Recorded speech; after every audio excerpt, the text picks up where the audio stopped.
Estamos na nossa série sobre as bem-aventuranças, né? E ainda vou ficar no verso 7 do capítulo 5 de Mateus, que diz: bem-aventurados os misericordiosos, pois obterão misericórdia. Agora, o que eu vou falar hoje, o que nós vamos aprender a partir da palavra do Senhor, é uma consequência de cultivarmos a misericórdia na nossa vida, que é a consequência de estarmos na posição de obter o perdão, estarmos na posição de podermos perdoar. E que o perdão, às vezes, nós olhamos o perdão como olhamos para uma montanha assim, muito bonita, admiramos a beleza da montanha, né? Mas nem sempre achamos que podemos escalar.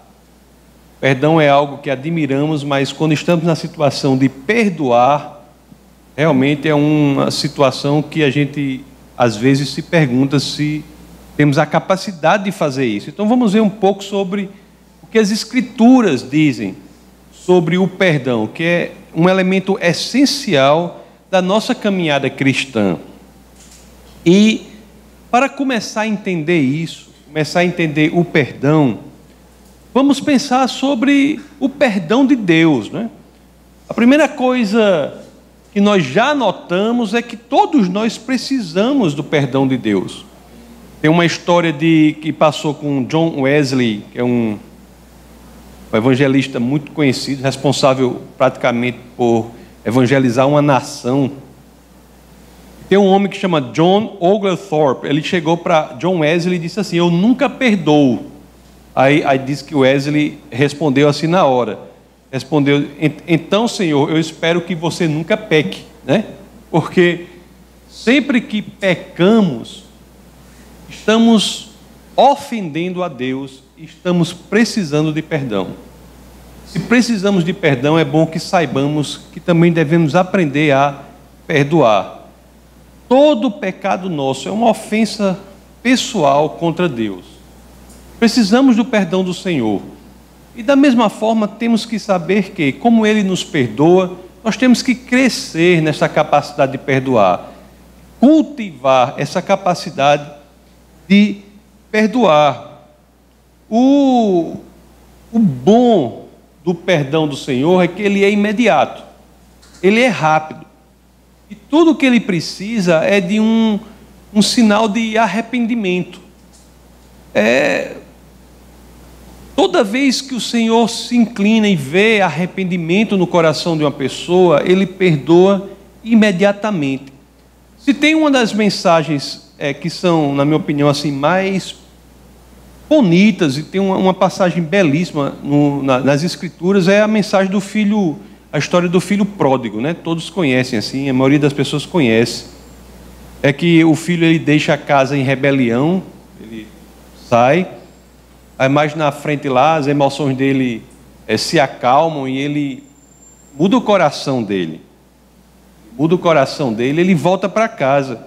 E quando ele volta para casa, ele volta naquela expectativa que o pai dele irá, se muito, recebê-lo como um servo, não mais como um filho mesmo. Ele volta para casa daquele jeito.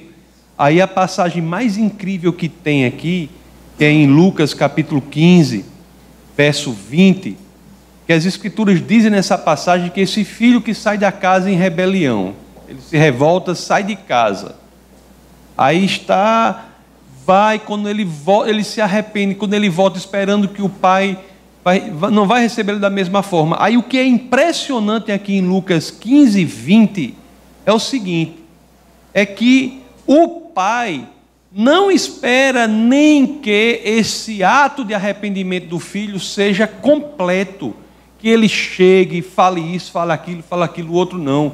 O pai espera apenas um movimento no sentido do arrependimento. E o pai, ele vai ao encontro do filho. Olha o que diz aqui Lucas 15, 20. Diz assim, ó: a seguir levantou-se e foi para o seu pai. Aí continua: estando ainda longe, o menino ainda estava longe. Estando ainda longe, seu pai o viu e, cheio de compaixão, correu para seu filho e o abraçou e beijou. Isso é algo belíssimo, porque ele mostra o quê? Que a predisposição para perdoar e fazer com que esse perdão se transforme ou amadureça em reconciliação é uma predisposição que já vira realidade no primeiro sinal de arrependimento do outro.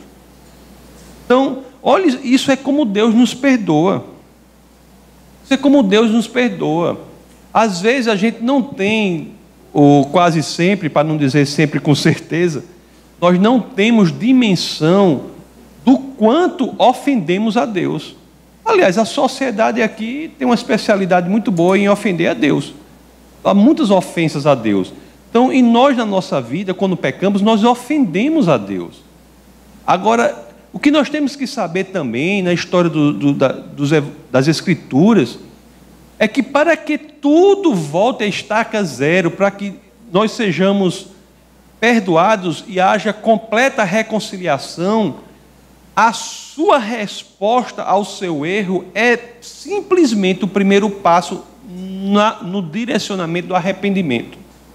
Quando você diz assim, eu quero me arrepender, eu me arrependo, você dá o primeiro passo, o Pai, Ele não espera nem que você chegue lá, Ele, como diz as Escrituras aqui, em relação ao pai do filho pródigo, e assim isso também é para o Senhor, Ele diz assim, o seu pai o viu e, estando ainda longe, seu pai o viu e, cheio de compaixão, cheio de misericórdia, correu para o seu filho, o abraçou e beijou. Isso é uma verdade muito profunda do Evangelho. A gente não pode jamais ter uma caminhada cristã genuína se nós não entendermos a força que é essa árvore que nasce no terreno da misericórdia, se torna o perdão, e a partir dela nasce a reconciliação. A misericórdia é realmente assim o terreno onde nasce a árvore do perdão, né? Mas se você quiser falar assim, o perdão é um terreno onde nasce a árvore da reconciliação. Aí agora eu vou dizer um negócio muito importante, que a gente vê muito assim, pessoas com esse problema. Às vezes, muitos cristãos, pessoas do coração certo, têm um problema com alguma pessoa, têm um desafeto, têm uma situação, e às vezes eles ficam se martirizando porque não há reconciliação com aquela pessoa. Isso, existe assim um ensinamento que eu acho que não tem respaldo nas Escrituras, que é um ensinamento de que, mesmo que a pessoa não se arrependa, você tem que ir lá e reconciliar. Eu não vejo isso na Bíblia. Eu não vejo isso nas Escrituras. Eu não vejo em nenhum momento das Escrituras, as Escrituras dizendo que há perdão completo, com reconciliação, sem arrependimento. Não existe. O que você tem que fazer é trabalhar para que você esteja preparado para perdoar e reconciliar-se plenamente ao primeiro passo de arrependimento da outra pessoa. Não está sobre você o ônus de se reconciliar com quem não quer ser reconciliado. Não tem esse peso sobre seus ombros. Não é isso que as Escrituras dizem. Você diz assim, alguém fez algo comigo, algo contra mim e não se arrependeu. E aí, o que eu posso fazer de acordo com as Escrituras? Se a mensagem é, você tem que se reconciliar de qualquer maneira, esse perdão tem que ser completo, gerar reconciliação, sem o arrependimento da pessoa, essa mensagem não é bíblica. Não é bíblica. Você tem que fazer o quê com essa pessoa que fez uma coisa ruim contra você? Ela não se arrepende, não quer se reconciliar, você tem que fazer o quê? Você tem de crescer em misericórdia por ela. Porque a misericórdia colocará você na situação de perdoar e se reconciliar no pequeno movimento dessa pessoa no sentido do arrependimento. Isso é o que algumas pessoas falam assim, liberar o perdão. Liberar o perdão é o quê? É estar apto para conquistar o perdão completo, que inclui reconciliação. Não é interessante isso? Porque às vezes a gente vê pessoas com peso nas costas. Meu amigo, eu sou cristão e não tenho um problema com fulano de tal, fulana de tal. Mas você fez alguma coisa contra ela? Não. Ela que agiu assim, assim, E aí? Eu não falo com aquela pessoa, e aí a pessoa fica se martirizando, fica triste, fica no seu... Como é que você vai se reconciliar com quem não quer se reconciliar? Onde é que está nas Escrituras dizendo isso? O que as Escrituras dizem é que, uma vez que a pessoa minimamente se movimente no sentido do arrependimento, você deve estar pronto a perdoar e se reconciliar. Mas se a pessoa não age dessa forma, não há orientação para fazer isso. Vamos levar o caso extremo. Essa pessoa com quem você tem uma rusgazinha, assim, um probleminha, é seu inimigo. Seu inimigo. O que a Bíblia manda fazer com os inimigos? Como é? Pois é. Lá em Mateus, capítulo 5, versos 44 a 45, Evangelho de São Mateus 5, 44 a 45, as Escrituras assim trazem: mas eu lhes digo, amem os seus inimigos e orem por aqueles que os perseguem, para que vocês venham a ser filhos de seu Pai que está nos céus, porque Ele faz raiar o seu sol sobre os maus e bons e derrama a chuva sobre os justos e injustos. As Escrituras dizem que em relação a essas pessoas, você deve amá-las, orar por elas. Você deve criar compaixão por elas. Porque o amar é algo que pode ser unilateral. Você pode amar uma pessoa que o odeia, sabia disso? Você pode amar uma pessoa que o odeia, mas você não pode se reconciliar com uma pessoa que não quer se reconciliar com você. O reconciliar, o perdão completo, envolve uma estrada de caminho duplo, é bilateral. O amar não, é unilateral. Você pode amar aquele que o odeia. Então você deve amar a pessoa, você deve se colocar na situação de misericórdia, situação de estar pronto a perdoar. E é o primeiro gesto da pessoa, conforme eu já disse algumas vezes, no sentido do arrependimento, não precisa esse gesto ser completo. Você vê aqui, não precisa você pediu perdão por isso, por aqui, por aquilo, ainda falta aquela... Aí você faz assim a matemática, uma tabela no Excel. Não precisa disso. Não precisa disso. Não é verdade? É só no primeiro passo no sentido do arrependimento. Eu me arrependo, o cristão deve... Rapaz, a pessoa se arrepende, pronto. Aí sim, eu estou na posição do perdão. Aí é o perdão, é a reconciliação. Não é bonito isso? Não é bonito? Não é? Então você tem ali instantaneamente nesse sentido. É verdade também entender o seguinte, né? Que o perdão, quando há arrependimento, é instantâneo. Agora, embora a reconciliação seja um processo, às vezes é uma plantinha que cresce mais lentamente. O perdão é bem rápido. Agora, a reconciliação às vezes é uma construção, né? E você tem que saber fazer isso também, essa construção. Sabe da história de que chegou o casal para reclamar, assim, falar, né, com o pastor, aí o homem e a mulher, né? Aí o homem chegou e disse assim: olha, não adianta eu errei, pedi perdão, a gente se reconciliou, mas toda a vida que tem uma confusão, minha mulher fica absolutamente histérica. Aí o pastor: mas não é histérica, não? Não, é histórica mesmo, ela vai se relembrando. Sabe o mês passado? E no ano retrasado, não sei o quê. Então, quando há perdão, não é para a pessoa ficar histórica, não. Não é ficar histórica, não. É para facilitar. Houve perdão, né? Aí limpa o coração e vai criar reconciliação. Não é verdade? Não é para a pessoa ficar histórica, não. O problema teológico e que tem implicações práticas na nossa vida, de dizer que podemos perdoar e nos reconciliar com quem não quer reconciliação, sabe qual é? Porque nem Deus faz isso. É muito sério. Nem Deus faz isso. Deus não perdoa nem se reconcilia com quem não se arrepende. Agora, Deus ama indistintamente. Deus está inclinado para resgatar todo aquele que assim queira.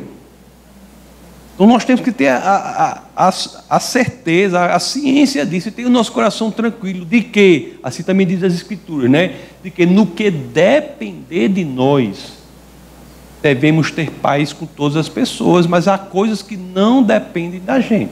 Agora, no que depender de nós, nós devemos ter paz. Devemos crescer em misericórdia para que, no sinal de arrependimento do outro, nós possamos levar adiante o perdão com a subsequente reconciliação, que é o objeto final de tudo isso. O interessante, você vê as Escrituras. Assim, cada dia que passa, a pessoa fica mais impressionada com as Escrituras. Não é? Porque você veja Jesus. Vamos dizer, Jesus sabia que o perdão completo e a reconciliação tinha que ter arrependimento? Sabia. Jesus, quando estava sendo pregado na cruz, ele olha para as pessoas que estavam fazendo isso e faz o quê? Ele perdoa as pessoas? Não, ele ora. Lá em Lucas 23, 34 a 35, as Escrituras dizem assim, né? Jesus disse: Pai, ele está orando ao Pai, Pai, perdoa-lhes, pois não sabem o que estão fazendo. Então eles dividiram as roupas dele, tirando sortes. Ele orou ao Pai para que houvesse o perdão. Jesus queria o perdão completo, queria a reconciliação, estava pronto para isso, estava morrendo inclusive para isso. Mas era necessário o início do arrependimento dos guardas. Foi o que ocorreu com o ladrão na cruz, né? O ladrão na cruz apresentou o quê? Um coração sincero diante do Senhor e se reconciliou. Outra coisa que eu quero falar para vocês é o seguinte, outro problema que a gente vê muito com o problema de perdão. É o seguinte,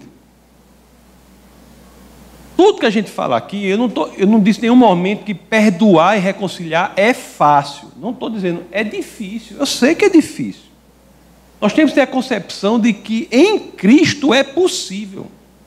Não estou dizendo que é fácil, não. Não estou dizendo que é difícil, não. É uma batalha, é uma construção, envolve esforço. Mas em Cristo é possível. Aí você diz assim, Deus, para nos perdoar, foi fácil para Deus? Não foi fácil para Deus. Não foi uma coisa fácil para Deus. Muito mais fácil foi criar tudo que existe do que perdoar. Não foi, não? Porque como é que ele cria as coisas? Como é que ele cria as coisas? Lá em Gênesis 1:3, ele começa lá por meio da palavra, né? Ele diz, haja luz, e houve luz. Lá em Gênesis 1:9, não é? Ele cria o mar, aí é pela palavra que ele cria tudo isso. Mas quando ele vai falar do perdão, as Escrituras não dizem assim, não diz assim, Deus falando assim, não. E como se fosse as Escrituras dizendo assim, e reunindo todos os pecados do homem, disse Deus, haja perdão, e todos os pecados foram perdoados. Tem isso? Não. Ou seja, criar tudo o que existe a partir do nada ainda foi mais fácil do que o próprio ato do perdão. Para que o perdão do Senhor fosse possível, o que foi que ele fez? Ele veio aqui para a terra, né? Limitou-se, veio como homem, derramou o seu sangue, pagou o preço dos nossos pecados. Foi tudo isso que aconteceu. E por que eu estou dizendo isso? Porque tem outro problema central em algumas pessoas quando diz respeito ao perdão. Porque tem gente que tem problema, não é nem perdoar o outro. Ele até perdoa o outro, mas o problema da pessoa é perdoar a si mesmo. Você pensa no problema corriqueiro que tem nas igrejas. As pessoas conseguem perdoar o outro, mas não conseguem perdoar a si mesmas. Não é verdade? Você sabia, preste bem atenção que eu vou dizer aqui, ó. Muitas pessoas não se reconciliam, não é porque, ou não liberam o perdão, não têm o perdão, não é porque não estão prontas para um perdoar o outro, mas é porque não estão prontas para perdoarem-se a si mesmas.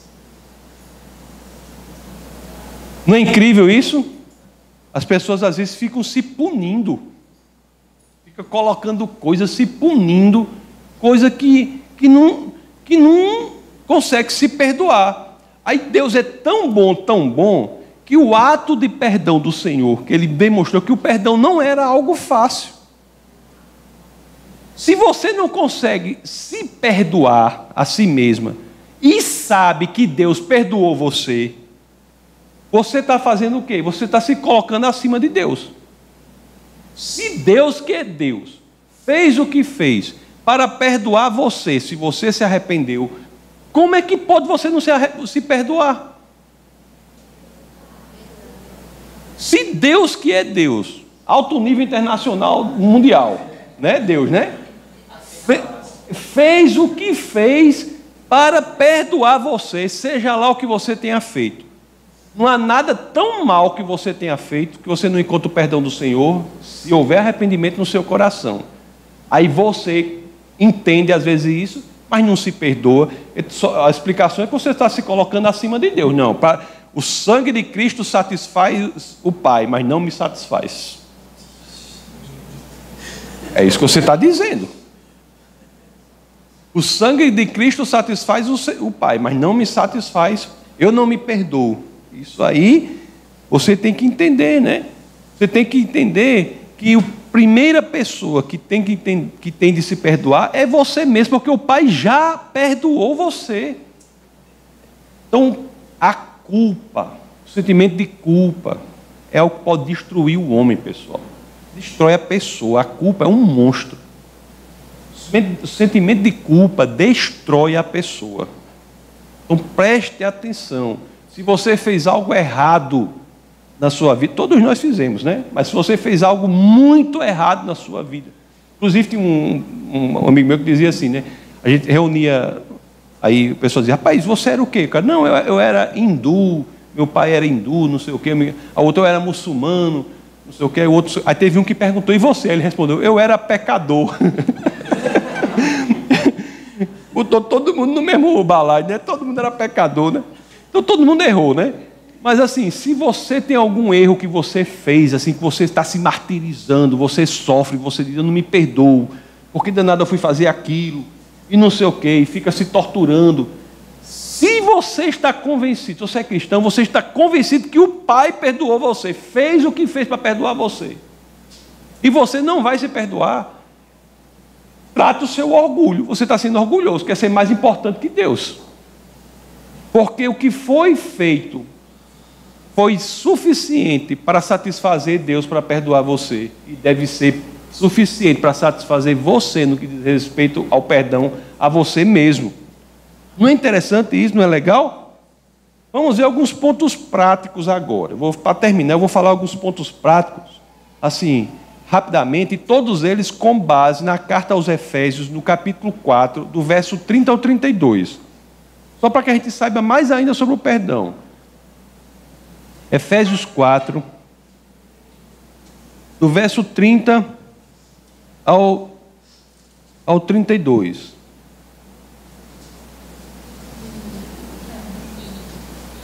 Olhem, vamos ler aqui, vamos começar aqui. Esse é o 30, né? Que diz assim, não entristeçam o Espírito Santo de Deus, com o qual vocês foram selados. Olhe, esse trecho aqui dessa carta de Paulo aqui fala muito sobre a questão do perdão. Então não entristeça o Espírito Santo, com o qual vocês foram selados. Meus queridos, é difícil perdoar? É. Mas por outro lado, se você é cristão, saiba aí, pelo amor de Deus, que você não está sozinho. Você foi selado pelo Espírito do próprio Deus. Então, se é difícil, mas a gente não está sozinho nessa dificuldade. Deus está conosco para que a gente possa fazer aquilo que é difícil, às vezes impossível, de fazer sozinho. Então, é difícil? Mas você bota na sua cabeça. E o Espírito de Deus está com você. Aí continua as Escrituras, né? Foram selados para o dia da redenção. Aí diz, livrem-se de toda a amargura, indignação e ira. Quando uma pessoa faz um mal para a gente fica o tempo todo pensando no que a pessoa fez. Fica o tempo todo pensando. Esses pensamentos destroem a nossa alma.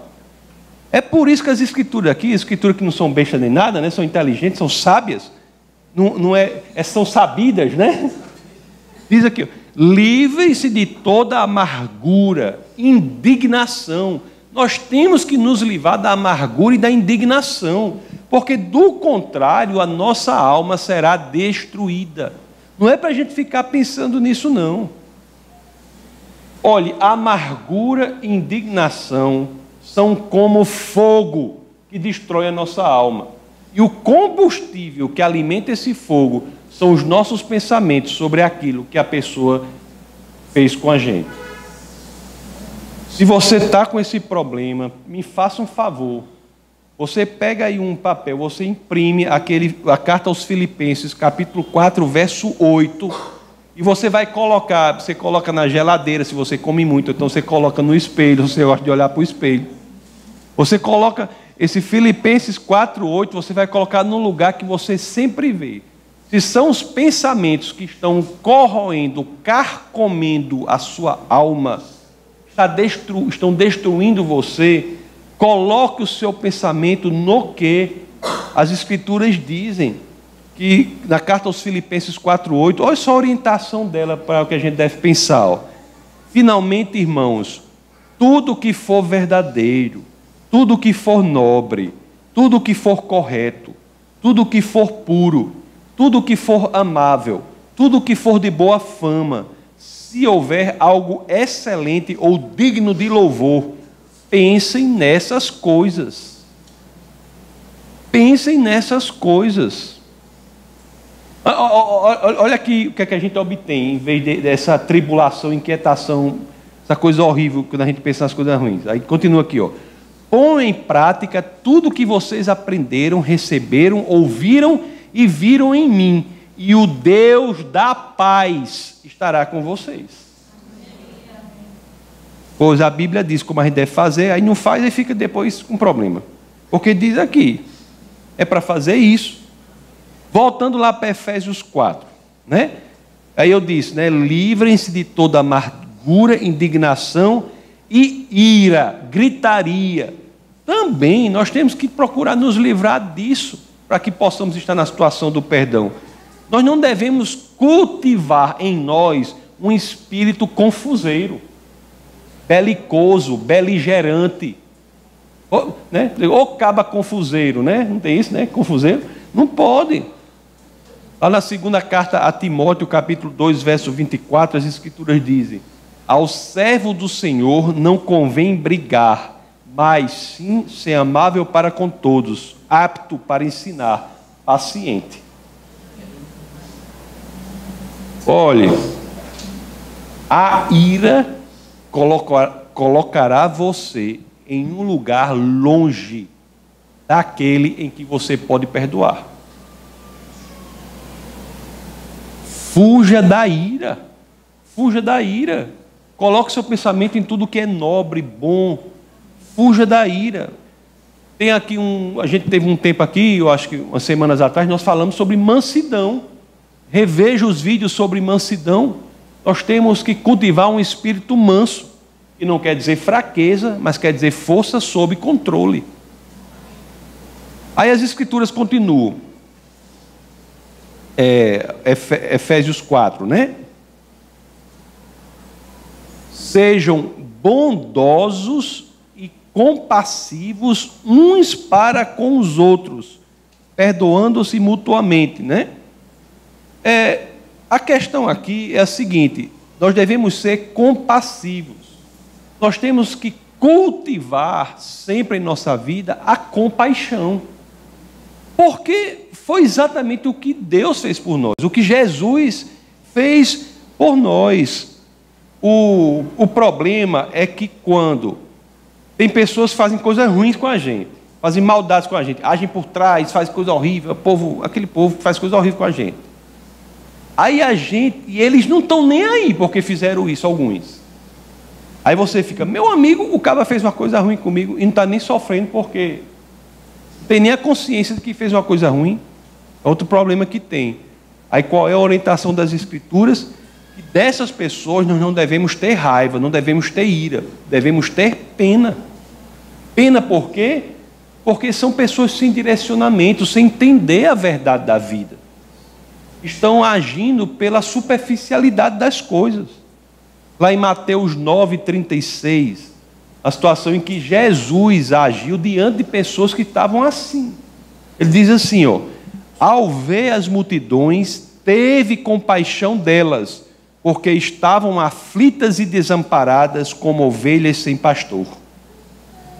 Essa é a situação daquele que não sabe a verdade, que vive na superficialidade, só se destruindo aos outros e se destruindo a si mesmo. Quando nós olhamos isso, nós devemos ter o quê? Pena dessa pessoa e orar para que o Senhor dê revelação da verdade para elas.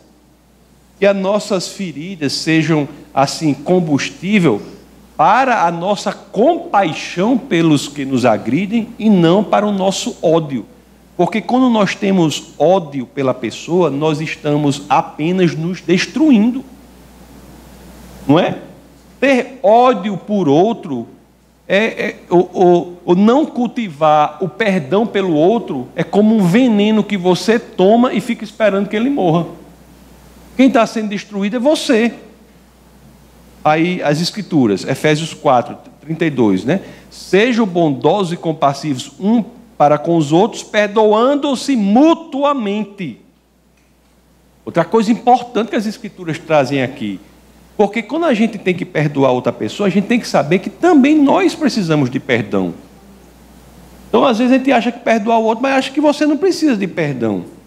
Há coisas que temos que perdoar nos outros, mas há coisas que os outros têm de perdoar na gente também. Então, ter essa ciência disto que as Escrituras dizem, também nos coloca numa posição de poder usufruir, experimentar o perdão genuíno. Por fim, aqui, Efésios termina, o verso aqui 32 termina: sejam bondosos e compassivos uns para com os outros, perdoando-se mutuamente, assim como Deus os perdoou em Cristo. Existe uma forma de fazer isso, da forma como Deus nos perdoou em Cristo. E como foi esse perdão?